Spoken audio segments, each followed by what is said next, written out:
Welcome to the Successful Real Estate Broker Podcast, where we learn about some success stories and some not so successful stories. But either way, we learn. Each episode, we talk with successful real estate agents and vendors about things they have done to make them successful and some things they did that you might want to avoid. Join us for each episode of the Successful Real Estate Broker Podcast with your host, Preston Sandlin. Computer. All right. That's weird. That it's doing it different than it used to do. It says it's recording. I guess they did a Zoom update. But anyway, well, listeners, I have a special treat for you here, and a fellow Spartan, although he beat me to that line. That's going to be my opening line. For all those who don't know, that is UNC Greensboro, the college I like to call with the greatest ratio of girls to guys. If you're a girl in history, would you agree with that, Donald? You know what, man? I'm going to say yes and wink at the same time, man. I'm married now. My wife, we talked about that a lot. She said, "So how was that?" I said, let's just leave that there. But I graduated. No, it was great, man. I got spoiled. I'm sure you did too. When I got out in the real world, the ratio wasn't that great. Definitely not. Yeah, let me give a little background. And Donald Gaddy is great guy. We've known each other a long time. So for a little background on that, the UNC Greensboro, University of North Carolina at Greensboro, used to be the Women's College of North Carolina. So, back a long time ago, dudes went to Chapel Hill and girls went to Greensboro. So I think that changed in the 60s or something, but still, I guess, I'm not trying to sound stereotypical or whatever, but, there's School of Education, School of Nursing. So it's still a lot of girls. No, for sure. But they did add a School of Business, which we enjoyed, correct? Absolutely. Bryan School of Business. I spent most of my time there. I took one science class freshman year, and I realized, why? Right? What years were you there, Donald? So I was there from 2007 to 2011. Okay. I was there, I graduated high school in 87, so I was there 88 to 91. But I was going to ask you, but man, that's good to hear, some of your professors and stuff. I started out in accounting, but I found out real quick. So I switched to finance, but you were marketing, correct? Correct. Well, I started it as an international business and finance major. Okay. Quickly, it's funny you mentioned accounting. It was accounting 201, I believe. And just looking at those spreadsheets, my eyes started to cross, and I realized I like the art of deal making and solving problems. And I didn't want to be stuck in a cubicle, because back then it was a lot different, right? Oh, yeah. The way was to go straight into an accounting firm, doing people's taxes, corporate accounting, things of that sort, and realized that wasn't for me. But ironically enough, I have an appreciation for the accounting and economics department now in our business. So. Oh, 100%. I love people who can do that. But woo, what weeded me out was when I think I took Principles 1 and 2, which, but then I took that tax accounting, which was like the next one. And then when I found out, that changes every 2 years, like the way you can depreciate things and stuff like that. I mean, I was sitting there thinking, I think being a doctor would be easier, because the human body doesn't change that much in 2 years. You gotta relearn, general, But it's funny in conversations now, Preston, when I personally hate tax season, but that's for obvious reasons. I hate it too, but I really appreciate the people who can give me good advice. No, absolutely. And understanding, keeping me updated on those updated deductions and how it equates and affects our clients as well. Like, right now I'm dealing with a deal that it's a 1031 exchange. Oh, so wow. Yeah. If I had to keep in my head the dates and the penalties for not using it at a certain time frame, that's one of those things that I'm glad we have our accountants and resources to handle that, and we can just handle the deal flow. So Yeah, no, 100%. I'm right there with you. And I don't regret anything. I'm glad I got a little taste of it. That gives me even a more appreciation of it. But I want to back up on you, Donald. So you grew up in Charlotte, went to Harding, correct? I Is that did. right? I went to Harding University High School. I was in there. I started off in the IB program. Oh, Uh, International Baccalaureate, right? yes, Yeah. yes. I started out in that program because it was a feeder school from Piedmont Open Middle, IB, Okay. and I realized I think my sophomore year that the track that I was on I could switch over to AP. So I finished out in the AP program, and here there we went to UNC Greensboro from there. Oh, awesome, awesome. So, I did a little. I mean, we know each other, but I did a little stalking prior to it. Said you heavily influenced by your grandma, and Mhm. you worked in a family business. Some. What was the family business? If you don't mind me asking. So wow, you did your homework. Not everyone knows that off of the hello, should I say? So my grandfather had a lawn care and janitorial service here in Charlotte. Okay, Yeah, okay. so I would clean office buildings. The American General Finance. I don't know if you remember those. I do Financial. remember. Yeah, yeah. So I would do that, and then in the summertime, ironically enough, the same locations and areas that I serve now, selling real estate, I would cut grass. He had a lawn care business, so I would get up early in the morning and learn that from him. And now over there, it was in the Cotswold, Quail Hollow, South Park, South Charlotte areas, and yeah. You were hustling, man. I did the same. I mowed yards too. Back. I mean, I don't know if kids mow yards anymore, but I did. That's good money, But man. I was wondering that because I don't see the kids pushing the lawnmowers and things of that sort. But I know that when I think back on it, um, I don't think I don't think I was supposed to be behind a 42-inch Skag. Um, Oh man, so you can do the zero turn radius yeah, and I don't all think I that. was supposed to Yeah. be on that at the age of 13 and 14 years old. But here I am. We made it out. So, There you go. Well, that was GoFundMe back in those days. and We look, had to go fund ourselves. buying all the junk that your parents said you didn't need, like candy and and shoes and clothes, all the other stuff outside of your necessities that your parents didn't want you to have. So I was buying CDs and just doing all kind of candy and sporting events back when we used to go to Tavola for the Hornets games, man. So that's what I Oh, really. nice. Nice. Yeah, I remember those days back Muggsy and Larry, LJ and Lonzo and all that. Absolutely. So you were hustling entrepreneurship early on.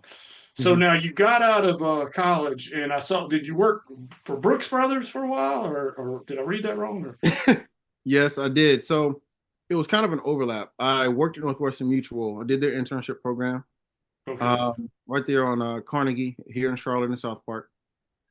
Really liked the eat what you kill mentality that you have to serve and you get results and then you're compensated accordingly. And so while I was in school, we did um, a business app, sorry, Dress for Success fashion show um, through the Bryan School of Business and the Black Business Student Association, just to promote professional dress and kind of connect individuals to that what's needed for interview attire, business casual, things of that sort. So through that, I connected with Parks Kimbrough, who's served as a big mentor for me.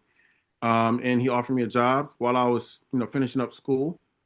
And I went on that track of commission sales at Brooks Brothers and transferred here to Charlotte to work in the South Park office as well. Nice. Well, and for those that don't know Donald, man, he is sharp. Always looks like $1 million.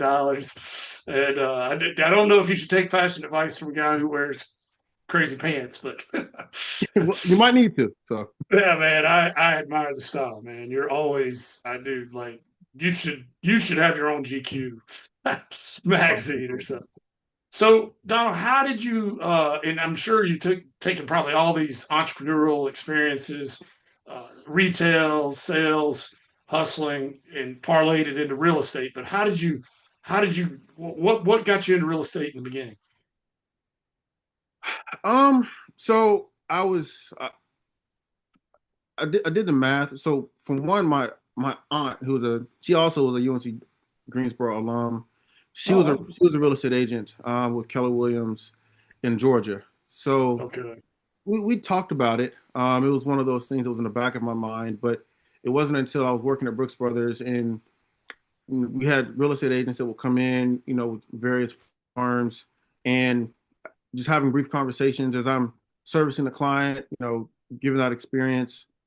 And it just clicked that real estate is just merely a different product, but Right. we're in the people and problem solving business, right? So the same thing that I had to do at Northwestern Mutual, the training that I had there, the training that I had at Brooks Brothers as it pertains to looking, seeing, and addressing problems with solutions and getting ahead of things so that your clients don't have to think about it and so that it was a seamless process. I just looked at it as a way to transition. It was a more upside for me. And I'm in Charlotte. So I knew the area, knew the landscape. I was, driving around, seeing different developments come up, and it's something I had a little itch for, but didn't really know how to do it. So I went to Superior from there, and here we are. Awesome, awesome. Like so many different directions we could go. One thing I want to ask you is being from Charlotte, and I know if you went to Harding, the development in Charlotte, and especially the West Side, man. Have you seen that River District? What's your thoughts on all that stuff, man? It's crazy. So the funny thing is, so how do I say this? So Charlotte, as you know, is a big loop, right? Yeah, And so as you're riding around, and I used to always drive on 277 and look out, or drive, down 77 coming from the airport and just look at all of the available land, the warehouses, and what it used to be. And I just started seeing it slowly, slowly, slowly, slowly kind of like creep out. yeah. And what they're doing with the River District, I love how they're really building out the eat, work, live, and play Me too. Me too. of that. Taylor Morrison is doing a phenomenal job. They have a great product that they're building out there. But just understanding who all was involved with that, and even in the background, Johnny Harris has been doing development in Charlotte for such a long time, and just his thumbprint on it, and everyone coming together. I'm glad it's finally building up steam. But the funny thing is, if you look at the River District and how close it is to the development going on in Gaston County with the casino, Yeah, yeah, yeah. it's The King. Yeah, it's literally it's funny how we look at a river and don't realize that it's bridging the gap. It's yeah, literally yeah. bridging Charlotte and Gaston County, bringing it together. So that for now you have easy access to the airport, easy access to Center City, or we call it downtown. Being from here, but to downtown Charlotte, and then also you have Gaston County going further south, and in those areas. So I think it's a wonderful thing. That's awesome. Well, Donald, obviously you have, you know, you bring expertise to the market. I mean, you know the area. What other thing when I was doing my stalking, I mean, you've been doing well. You had a good year. Um, I was stalking a little bit. What else do you bring? Like, if I'm wanting to buy or sell a house, what does Donald Gaddy do that's different?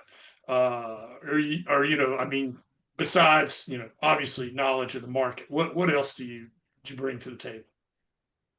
So I'd like to say it's my approach. So from a listing perspective, just with my background being in the traditional marketing side of things, and the guy that used to geek out and watch Mad Men, right? The Yeah, oh yeah, show, that's great stuff. I love that. Yeah. and then really gets into Ogilvy's of advertising and all that kind of Oh, stuff. David Ogilvy, man, you and I are like, man, yeah, I love that stuff. That's Absolutely. sick. So for me, it's the approach. And the way that I structured, the company, now is really pivoting towards being more of an advisor and from a consulting arm, because real estate is merely just an asset class. Yeah, There's yeah, not there's not a cookie cutter way to look at it. And if you attack it as, hey, if you're looking to buy, sell, or invest, you're pretty much cutting off the extra value that you have, the intrinsic value that you can bring to a client. So for me, yeah, what makes me different is I really attack it as from a consulting standpoint. Whenever you meet with your wealth advisor, financial advisor, you have an entry point normally. They'll probably start you off with insurance, making sure you're protected, things of that sort. And then it kind of grows and expands for the lifetime of the client. And that's our approach, right? So from a listing perspective, one thing that I was able to do is, ironically enough, one of your inspectors, we sold him a geodesic dome. And it was Oh, the yeah. one, and I think you remember that. I think Carol represented him, and I represented the seller. But Yeah, up Huss McGinnis, yes, off Huss McGinnis. Yeah, I know absolutely. exactly where it is. Yeah, those are Yeah, awesome, so by the way. Those are great. absolutely, and it was a rare property. So the way that we look at things like that is, I think, what makes me special. Just looking at it from a standpoint of your ideal, I call it an ideal buyer profile, right? So whenever I Right. sit down with a seller, we go over, okay, why did you buy the home? What does your lifestyle entail, right? So when you start really nailing it down to that, it's easier to target who you're looking for. Yes, you cast a wide net, but we tailor our messaging, we tailor our approach, and we zoom in on that. I remember having a transaction that clearly you did the home inspection on. It was on Mountain Vine. It was in Kannapolis, Okay. and my client had a garage that was just decked out, but he was a car guy. So he had these classic cars and he would build and work on cars. And the way that it was set up, it was perfect for someone that appreciated NASCAR, right? So So now we I know where you're going. I know where. so now what I look at is, instead of, okay, you can cast a wide net, but these NASCAR guys, where you've got, yeah, Gibbs Racing, you've got Hendrick, where do these guys frequent? Where are Yeah, where's their who, watering hole? Where can I get in front of them in one way or another? exactly. So that's what I do on the list side. I don't, because every home is a different product, and I get really Right. excited about it. And then on the buy side, for me, I really dig into your life, to understand the true why behind it, right? Yeah. Why are you actually purchasing this home? Is it, oh, well, my mom, my dad said that I should, buy here. It's a great investment. And and sometimes I shock people when I tell them real estate can be an investment or it can be a liability, or de- depending on how you approach it, right? Right. So if you buy a home and you're buying extra square footage and you're doing it for family, things of that sort, we have to go through that in our consultations. So Sure. Sure. if you're saying, hey, well, look, I travel for work a lot. I'm home 3 days, but I want to buy this house. Well, why are you buying a 5 bedroom, 3,500 square foot home? And it's just you. You plan on getting married, having You're kids, only but there 3 days a week. right. So I've had scenarios like that where I said, well, let's reevaluate your strategy, and maybe we get you a townhome, and then we get you in a, look at getting you something that can generate income to get you out of the day to day and the travel, and then we'll revisit it in a couple years from now, and that's bode well for a lot of folks as well.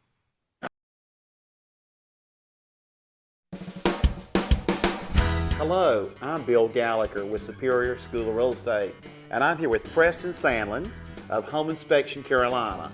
Preston, I've always liked your style, especially those pants, and also I've been interested in the home inspection business for a long time. Well, Bill, that's ironic. I've always admired your style, and I've always admired your ability to educate these fine folks for sometimes 4-8 hours a day. I wish that I could do what you do. Hey Preston, wouldn't it be cool if we switched?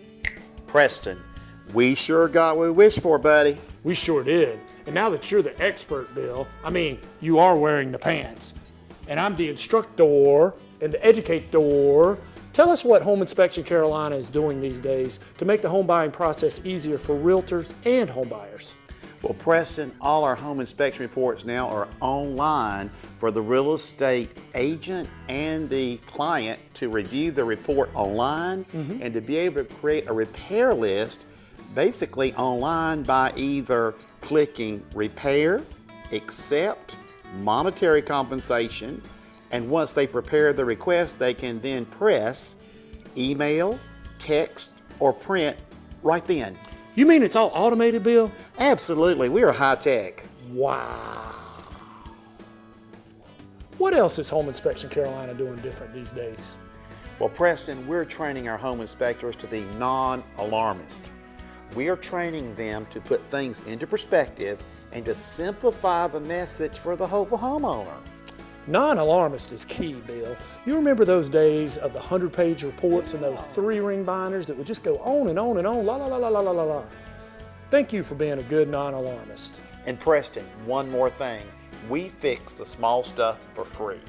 Do you remember when home inspectors always put those little nitpicky items on those reports?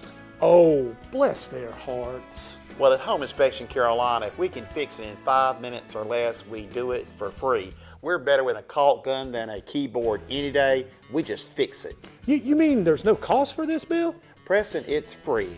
Wow. Well, Preston, these pants really are a catch. Well, Bill, I've enjoyed wearing the suit, but I don't think I could wear it every day because I got to fix the small stuff for free, and I don't want to ruin a good suit. Preston, it's been a lot of fun flipping the switch.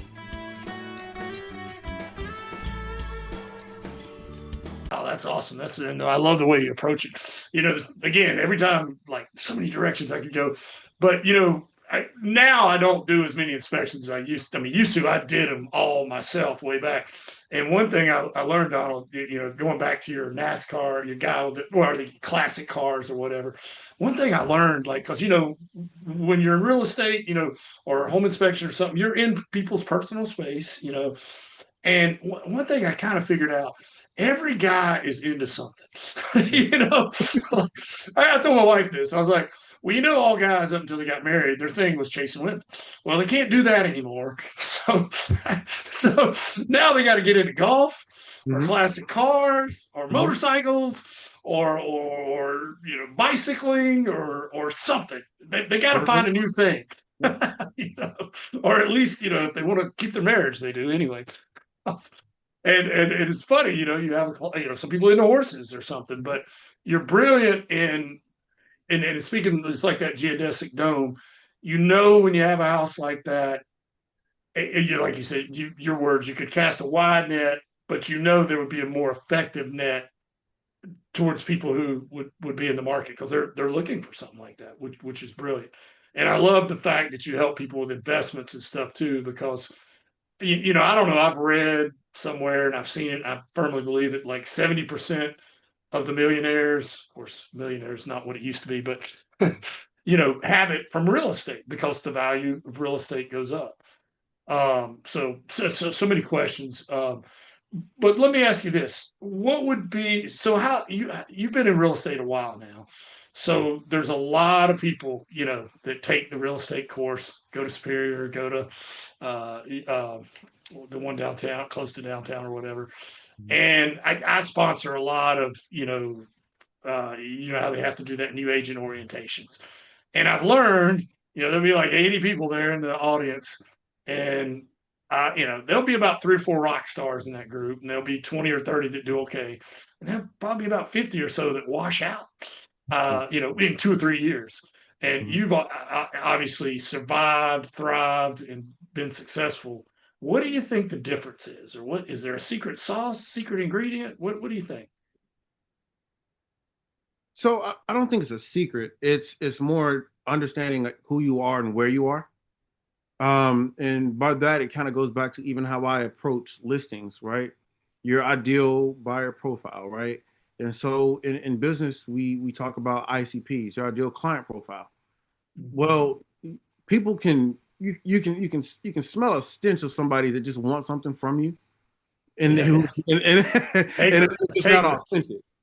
Yeah. You know what I mean? So you have to. So what I would do if I was getting into the business today, just take inventory. What are your natural interests? What do you naturally like to do? Where do you naturally frequent? And build your business around that, because then it's not forced. You're going to be in the environment. So therefore, whenever you make the call, it doesn't seem forced, or the real estate conversation isn't weird or awkward, right? I have some folks that I mentor now. I'm a certified mentor with eXp Realty, and the biggest thing that I do on our first calls is, who are you? Where'd you go to school? Were you an athlete? Were you into the arts? You know, what does your life look like? Because me, it kind of goes both ways. I did athletics growing up, but I play alto saxophone, tenor saxophone, and I can read and transpose music. My mother musician as well. and my mother sang opera. She went to the Eastman School of Music Oh and wow. grew up performing at the Blumenthal Performing Arts Center. So there are certain things that I naturally gravitate towards that we have a common interest. Sure. So that's what I'd say, to sit down and before you even go through the traditional rigmarole of oh, this is how you get clients, this is the social media and all that, figure out who you are. Right. Because if you have that, I can literally map out. I have an exercise that I do with people. It's you do a Venn diagram. Okay, well, what's the client that you think that you want? Okay, I want to work with athletes. Okay, so you're an athlete. All right, so where do your paths cross? Right, and then you identify that even when I was getting into the business, everybody's chasing and trying to grab the athlete's attention, but they don't realize they don't make the decision. And a lot of times, the Carolina Panther players, by the time when they first get drafted, they're on a rookie deal. They're not going to buy right now, so you have to build that relationship. Right. It's right? like 3 years or something like that. Right. And so therefore, you just hack the system. The business manager, the finance person, They got a and hammer. the agent is really who's gonna help them make that decision. And if they're married, most likely it's gonna be their wife. Yeah. True. And so just by being able to understand that mindset of who you're going after as a client, that's what I would say, to do that before you do anything. Because it'll get overwhelming because everyone comes with their own experiences and their own things. And I'm like, well, what organizations are you a part of in school? Oh, okay, I was in a fraternity. I was in a sorority. Okay, that's great. Guess what? You have a built-in database. Yeah. I mean, you got a kinship with somebody, Absolutely. And it's, alumni associations, all those things. I'd say throw all that down. Fraternity, sorority, you're automatically going to give somebody a little bit, hey, fellow UNCG, and we got something in common, I automatically feel a kinship with you, You and I can talk about Yum Yums and how I hated the hot dogs. Everyone loves them, but I always went for ice cream.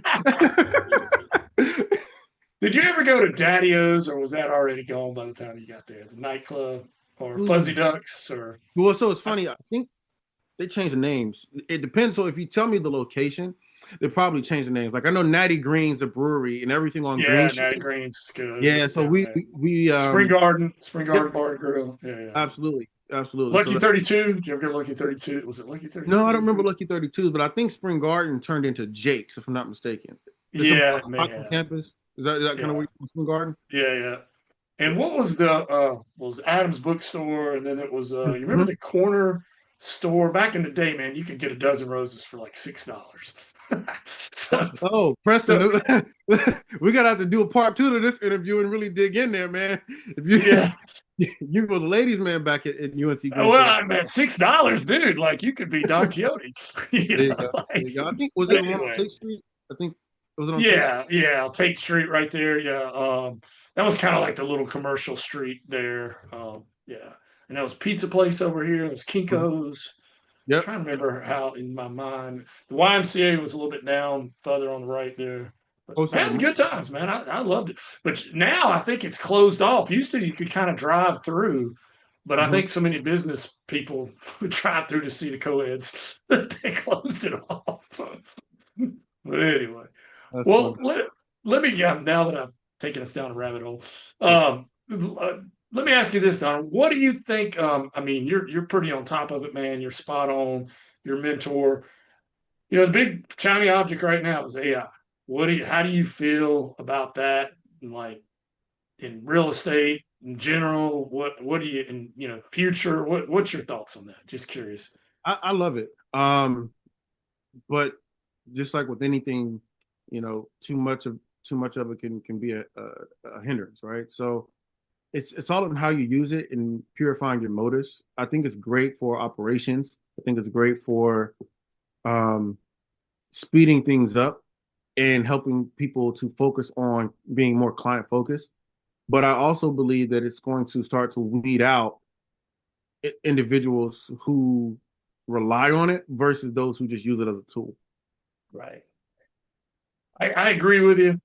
I also feel like, with all technology, I mean, you're a little bit younger than me, but we're both not spring chickens. I mean, we've seen the age of the mall, Kmart. My point with this is like, if you don't take advantage of technology, you're going to get eaten by it. You've got to learn how to use the tools, in my feeling. But I 100% agree with you. What So I've got a question for you, and I think I know the answer based on what you said before. There's lots of ways in this business, Donald. Lots of real estate agents listen to this, or new agents. How to get business. There's lots of strategies: call expired listings, farm neighborhoods, cold call, you know, go for a niche.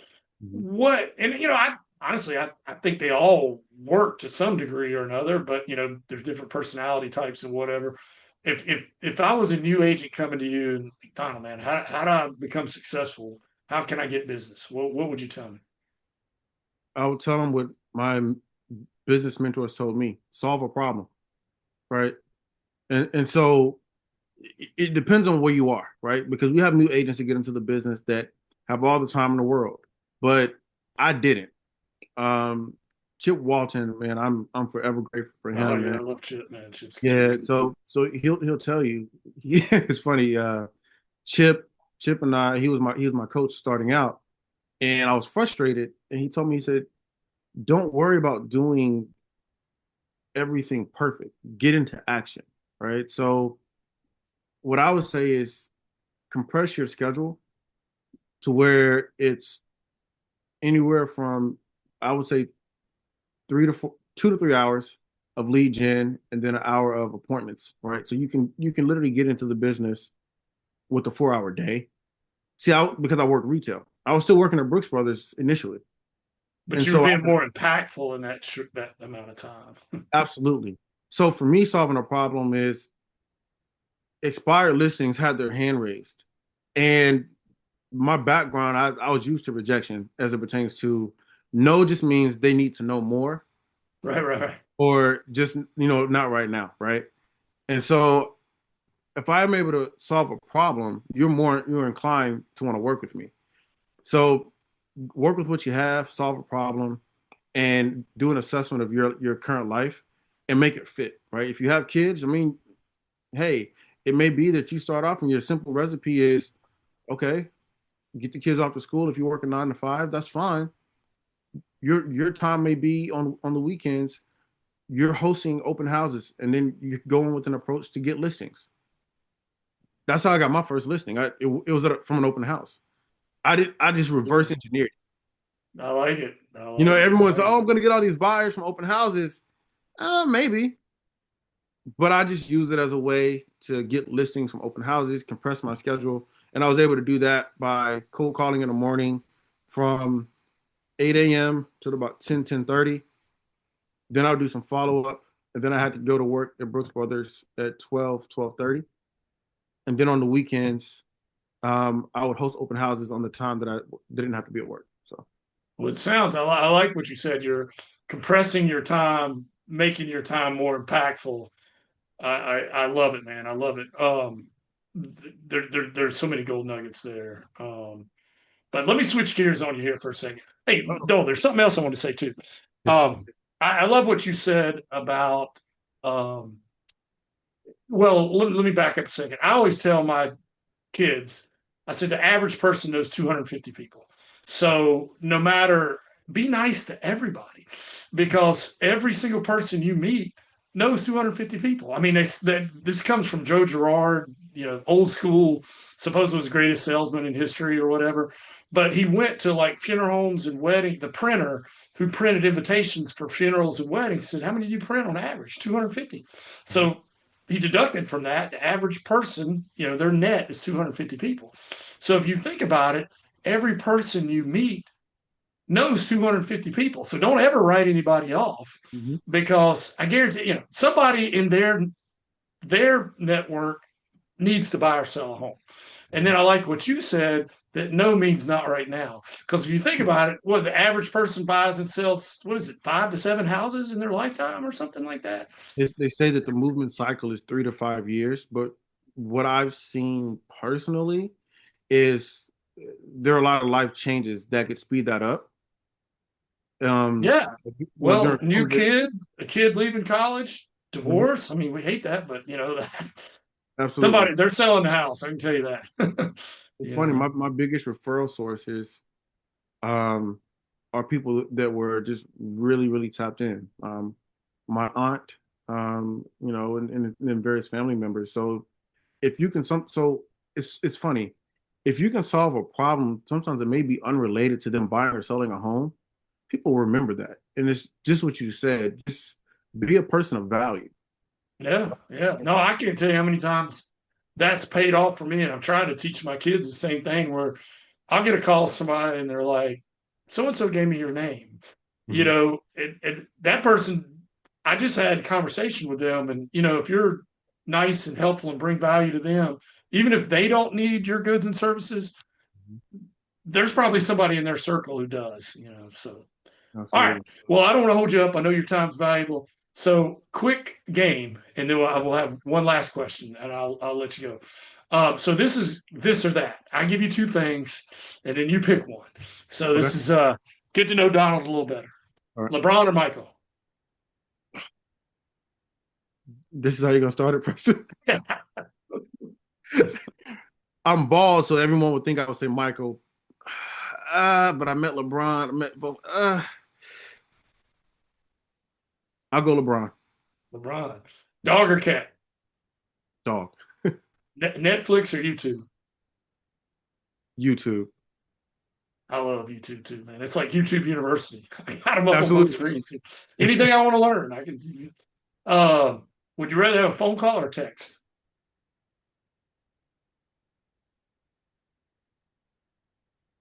Hmm.